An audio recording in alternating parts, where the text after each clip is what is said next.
Yeah. Well, hello and welcome to another episode of the Imperfect Men's Club podcast. My name is Mark Aylward. I'm here with my friend and colleague Jim Gurley. And today we're going to talk about the topic of self-doubt. And to put it in the context of our flywheel, as many of you may recall, the self is in the middle of our wheel and it's surrounded by five areas of life. And I'm attaching the area today to mental health. So health and then mental health. We'll probably dance around the wheel like we always do because everything's connected to everything, Jim, as we like to say.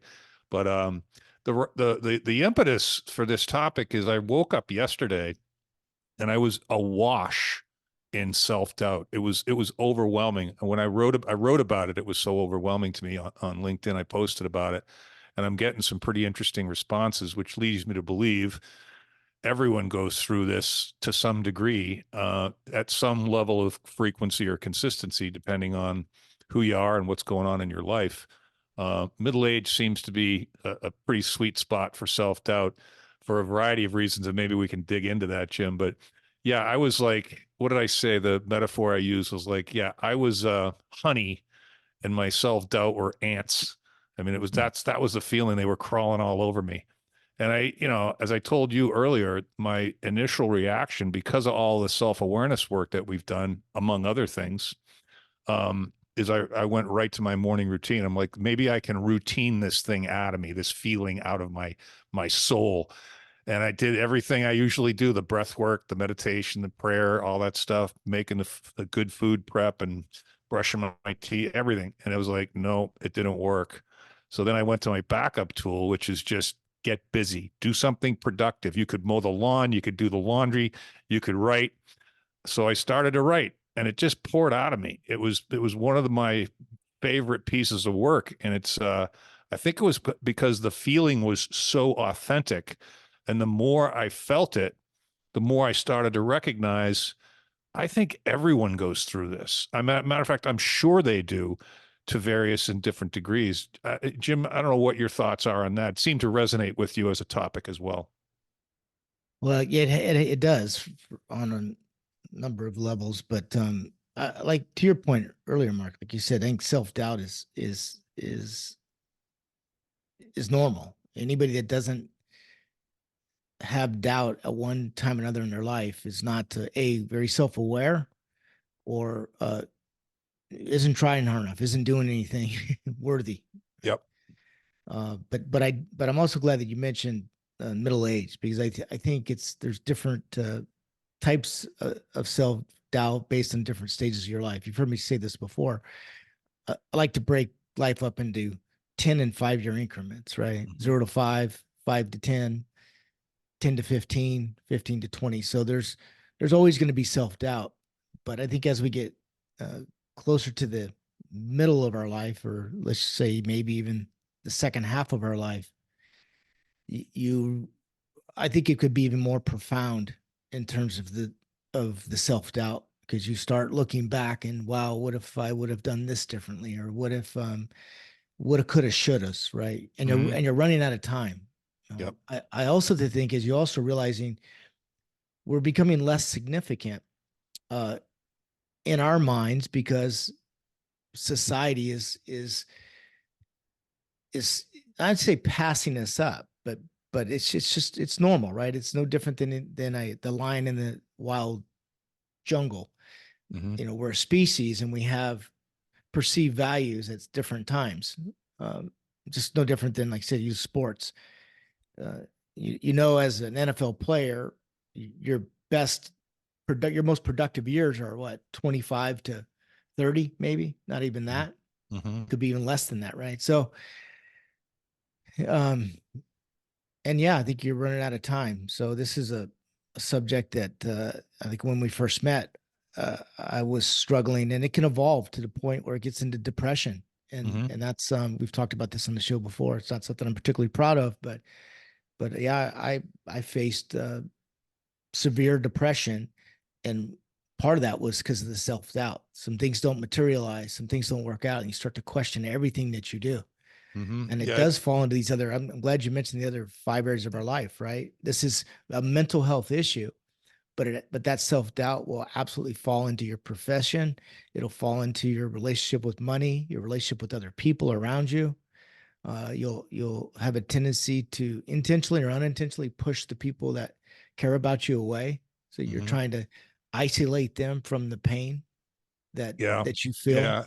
You're very It's sensitive, right? So yeah, it's also, to me, it's also like the circumstances there. It can be event driven. I mean, yeah, there's some of the things I've been through, and some you've been through as well. Many people have been through them, but divorce being, I still remember hearing a yeah. statistic that divorce is more damaging than death of a loved one. I Probably could because see it, that. I could see divorce being probably the biggest sh- blow to yourself to your ego, which is directly related to your um, to how you view the world and and to question everything, and then self-doubt sets in, right? Yeah, it's Because and it could be financial hardship, which divorce helps with sure, that a lot. Financial hardship, yeah, and then what if you're in a marriage that you haven't done anything about it yet, but you can tell it's crumbling, and and it doesn't feel yeah, like there's anything you could do about it, or any relationship for that matter. yeah. Um, It's Mark. I think we have to also, with self-doubt, you have to include self-worth, because mhm. there's one of the same thing. But when the thoughts of self-doubt are dominating your thoughts, I believe it's directly related to your self-worth, your worth to yourself, and your worth to your perceived value of the world, right? People thought of you as this, and maybe you that part of your life is the past. Now it's time to move on to something else, and then Yeah. develop a new uh,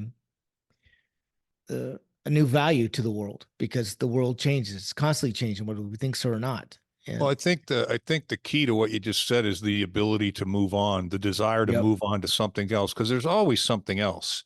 yeah, And but not if you choose not to recognize it. yeah, Things that the other things that come to me, because you're an athlete, I can't do most of the things I was able to do 20 years ago in terms of athletically. And hmm since that was such a large part of my self-worth, hmm that was something I needed to process properly. hmm It's like, okay, well, you can't be jogging anymore because your knees won't let you. You can't play full court basketball because of your ego, that you can't do what you used to do. And it's pretty easy to get hurt if you're competitively playing basketball. And then what's that do? No, I'm not getting paid to play basketball. Why would I take that risk? So yeah, now and then every once in a while I'll pass a mirror and I'll look in the mirror and go, who's that old guy? yeah.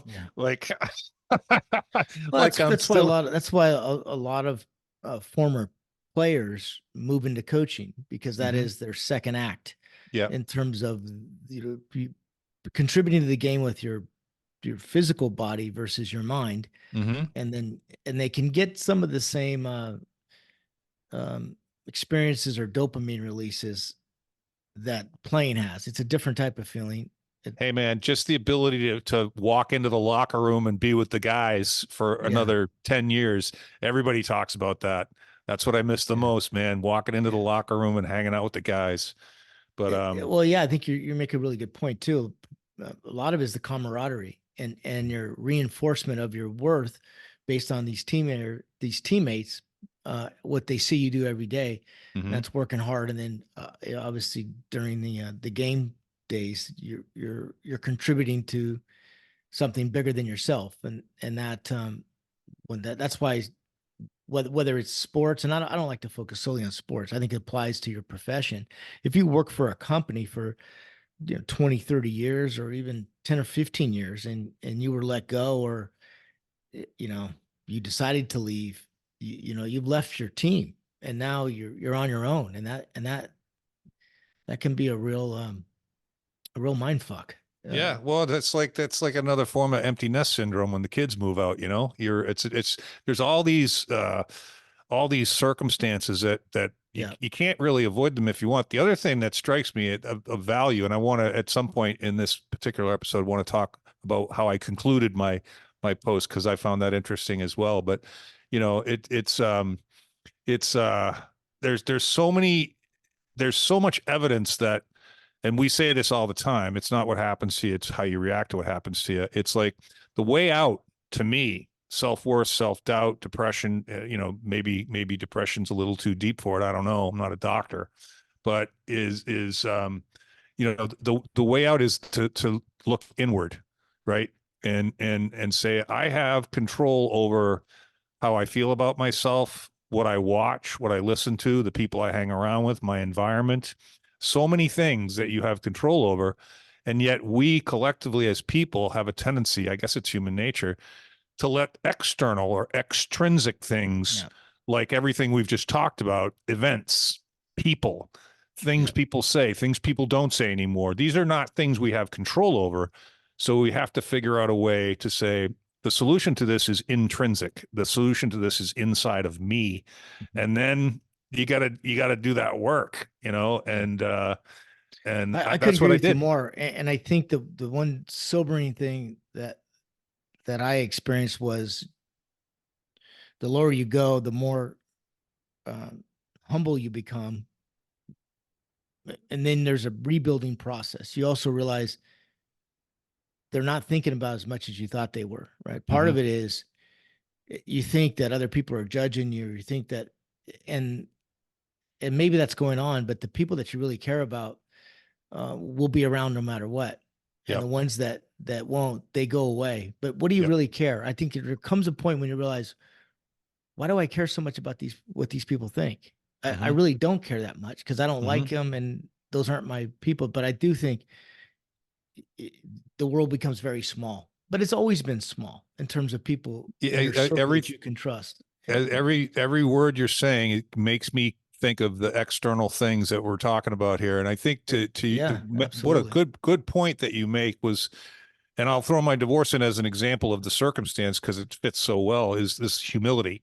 I mean, everything that I had, everything that I valued, at least temporarily, was taken away from me. Hmm. Even my children, Hmm. and I got them back. And I'm Hmm. rebuilding. That's the thing. I like that. That's a choice. Rebuilding is a choice because not Yeah. everybody chooses to rebuild. Some people just go, "That's it for me. I'm checking out." Yeah. And Yeah. The it's word humility, I remember again, this is kind of at a low point. This is a few years ago, but I did a deep dive on the word humility. And then must have had like 4 or 5 different quotes. And the one I remember the most that still holds true is uh, in order to be human, you have to feel humility, meaning hmm that humility makes you human. It hmm makes you a better person because you have feelings, you have empathy, and if you've never experienced humility, then you're not human. Yep. And there's a couple other really good sayings about humility. You just do a Google search on humility, and there's some scripture in the Bible. But the one I remembered was, yeah, to be human, you have to experience humility, Yeah. and I then it think is a it's choice to come out of that on the other end as a better person, which means then again you can hmm serve others because you have empathy, you have compassion, and hmm you have feelings that if you've never experienced that, you're just, and it's true. Those are used typically the people that have had adversity, have experienced that, the low point, you find them to be good humans, better people. Oh Not yeah. No, always, because it yeah, is a choice. We grow bitter, we go better, right? It is a yeah, choice. yeah, And yeah. No, I think humility is big, and I think everybody bumps up against it at some point. I don't think anybody's. yeah. I think the other thing that strikes me is, we tend to, or I tend to anyway, look at other people and judge them, um, good, bad, or indifferent, by the way they look, right? Mhm. Or their facial expressions or the tone of their voice. And I got to tell you, man, and it reminds me of this guy, this PGA guy that killed himself a couple of weeks ago, who from the outside looking in, everybody looks at this handsome, young, energetic, just won a couple tournaments, got a lot of money. He's miserable, right? He Mhm. doesn't look miserable. He doesn't Yeah. appear to be miserable. And I think there's a lot of miserable people walking around that look happy, right? And I don't know Oh, what oh, that no is. question. Especially this day and age when we don't have the human interaction that we used to, right? You used to be able to go to the local bar and drink and you feel a little bit better. That doesn't mean it was great, but so many people are sitting home watching social media or the news, and that's probably the worst thing for your Yeah, self-worth. and in the same vein, the things that we see two things Yeah, in the media. We see tragedy yeah, and we see a false sense of material success. yeah, We don't see people striving towards things. They don't show that work. We don't no, see the work being done in the gym or in the weight room or any of that stuff. We just see that guy was an overnight success. Where did he come from? I never yeah, heard of him before. Well, yeah, there's yeah, none of those people that don't have a ton of hard work behind them. yeah. And I heard so this is interesting. It came up. I saw something. It was on a short video or something, and it was really interesting. You help me kind of break this down. But what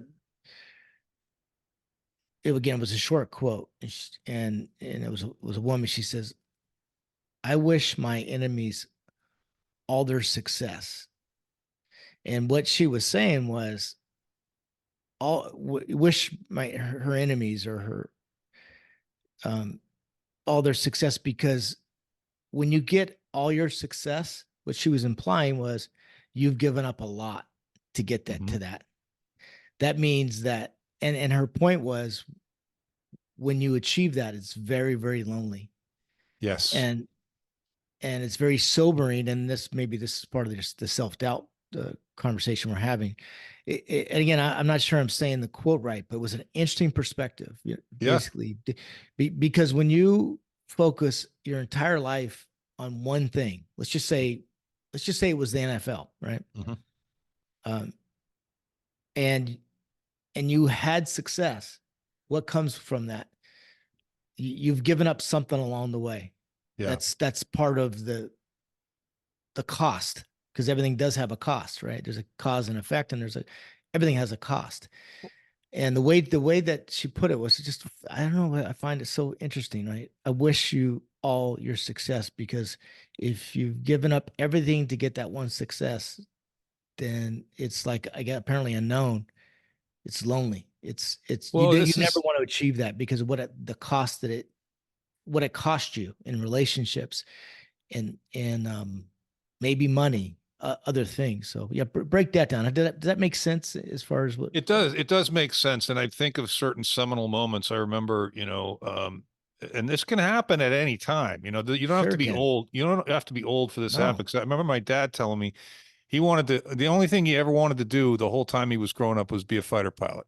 Hmm. And when the day he pinned his wings, they pin your wings, and he took off in his jet, and he got up as high as he could go, and he said he started bawling his eyes out. Yeah, that's exactly what Yeah, this gal yeah. was And I'm saying. That like, apparently that's a common thing. When you yeah, achieve that, you yeah. realize that's it. I did all that for Well, that. Yeah. he doesn't swear, but I'm sure he was thinking, what the Hmm. fuck do I do now? This is Yeah. all I ever want. I don't have no other aspirations, and I just fulfilled Yeah. them. Like, what do I do Yeah. now? And Oh then yeah, yeah. You hear about these startup guys that work for years and years and then sell their company for billions of dollars, and they find themselves completely miserable within 6 months. Yeah. same thing as retirement, same thing It as can be. retirement. Yeah. And Yeah. I think that word, I don't know if it was you that said it to me the other day. Somebody said it to me. I don't, I want to stop using that word retirement because Yeah. Yeah. it's negative. I think I was getting on you about that. Not in a, yeah, a negative You're way, but right.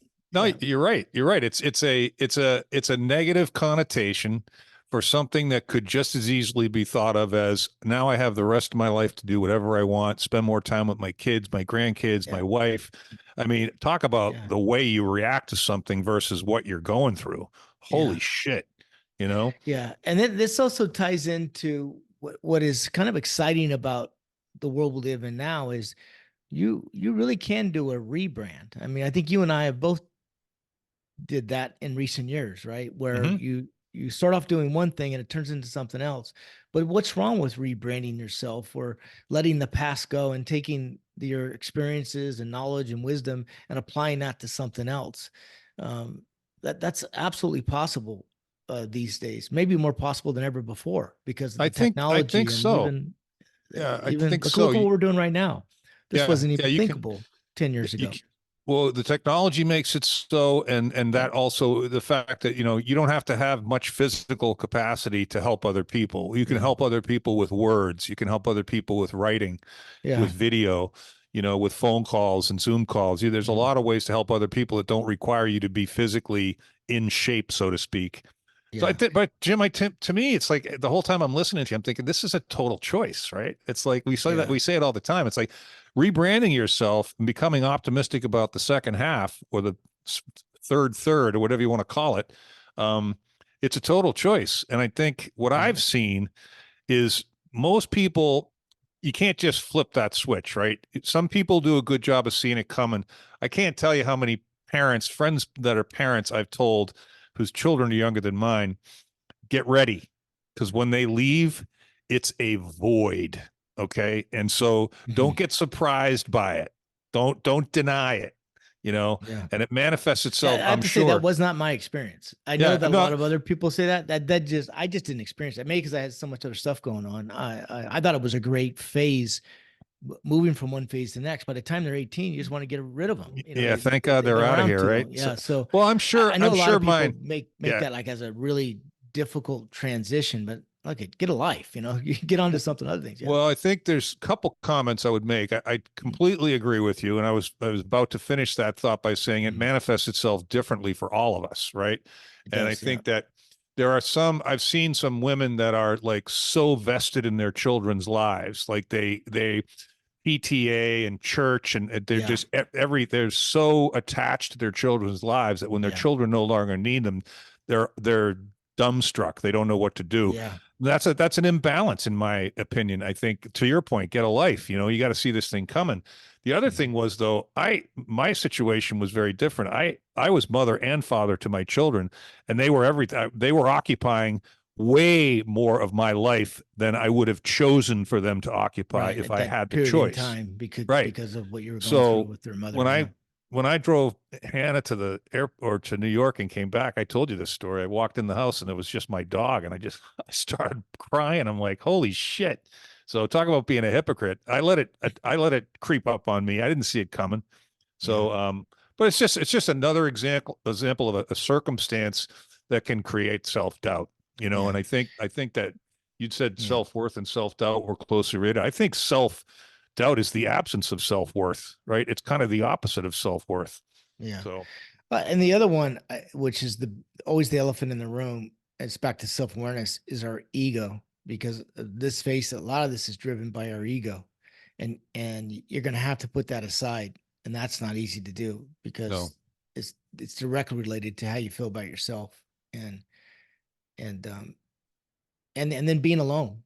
I yeah, think being alone is can be difficult for some and very sobering because you're used to accolades and reinforcement of this constant feedback. If you're in a organization or something and they're constantly giving you feedback, hmm positive or even negative, um, you can you could be motivated by going back and getting that hit every day. yeah, But when that yeah. ends, with a say a position or a career or something, then that right it goes away. So But I think the your analysis of your own not being impacted by the empty nest syndrome issue, it would be interesting, not now, but it would be interesting to talk a little bit about that because you alluded to the fact that maybe it's because I had so much other stuff going on. I think there's a lot more depth to that because I think mm-hmm. that, and I could be wrong, Jim. I'm not. I have no metrics to back this up. I think Mm-hmm. your position is more unique than my position.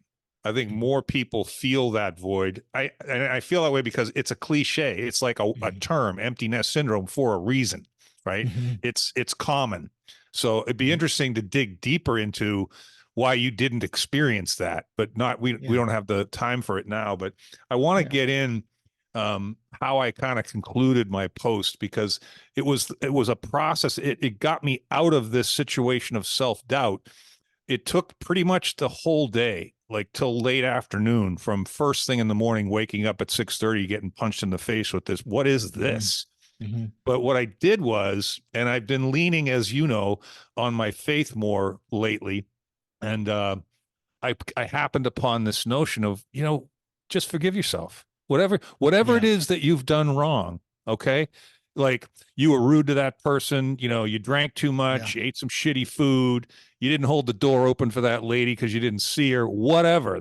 You could just, the list of things that I do that could compromise sinfulness is Hmm. long. It's like a toilet paper roll long. But I thought to myself, if you believe that God forgives you for anything, like all of his disciples were like bad people, they were rapists and they were tax uh, people and they were, they murdered people. I mean, he forgave all of them and then turned them all around to go and preach his word to the world. And like, if he can forgive me, why the fuck can't I forgive myself? And so I did.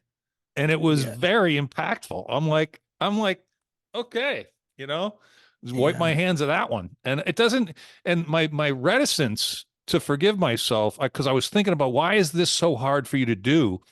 And I thought it feels like I need to pay for what I've done. And this seems like a cheater's easy way out. And I had Yeah. to process that for a second because I was like, huh, all right. Well, that's not Yeah. the case because God forgives, so I can forgive too. But I think we think of forgiveness in the context of forgiving other people, and I Yeah. think it just seems it's much harder for me to forgive myself. But I was able to do it because the whole day I was contextualizing what I was doing. I was remaining self aware. I'm like, I'm not remaining in this frame of mind. I won't allow it. Yeah. You know? No, 100%. In fact, I just added self-forgiveness to our self library, right? I have, as you know, I've collected a number of selves. And then I just so to wrap up this show, I just put in the chat uh the the definition of self-doubt. I try Mm-hmm. to keep it to X amount of characters. And then I threw self-compassion, which is very similar to self-forgiveness, right? So Well, let me read them real quick then. yeah, read both of them, and then we'll wrap this one up. But I again, this is something that our whole um, 5 areas of your life, it is directly related to self-awareness, but the selves, and there's many selves. I think we've got Mm-hmm. about what 20, 30 of them right now. Yeah, Um, yeah. So the first one you gave me was self doubt. mhm. Um, Self doubt is a lack of confidence in oneself and one's abilities. It can manifest as a feeling of uncertainty or doubt about one's actions or abilities. Quote unquote, his later years were plagued by self doubt. That's apropos. Yeah, Self compassionate means being kind and understanding towards ourselves when we suffer, fail, or feel inadequate, rather than ignoring our pain or flagellating ourselves with self criticism. Flagellating ourselves. I even used 40 lashes in my post. Talk yeah, about flagellating yourself. Yeah, yeah, I yeah, think they're very common. I think to get out of these frames of mind, if you will. I've chosen to look internally. I think that's a more hmm efficient way to go. And to your point, you just can't spend much time comparing yourself to other people, or hmm Oh, self you'll comparison is the you'll drive worst. yourself Yeah, insane. yeah, yeah. Drive yourself That's one of my insane. favorite quotes. All comparison leads to misery. Yeah, But you're right. Self comparison, it's in here somewhere. If I had more time, I'd put it in the chat. But that leads to self doubt when you start to self compare to others. yeah, yeah. It's always there's always a guy with a bigger boat and a bigger house and a bigger whatever. But it doesn't mean he's any more fulfilled. No, Again, we no. we had this conversation before. I think this happiness thing is overrated.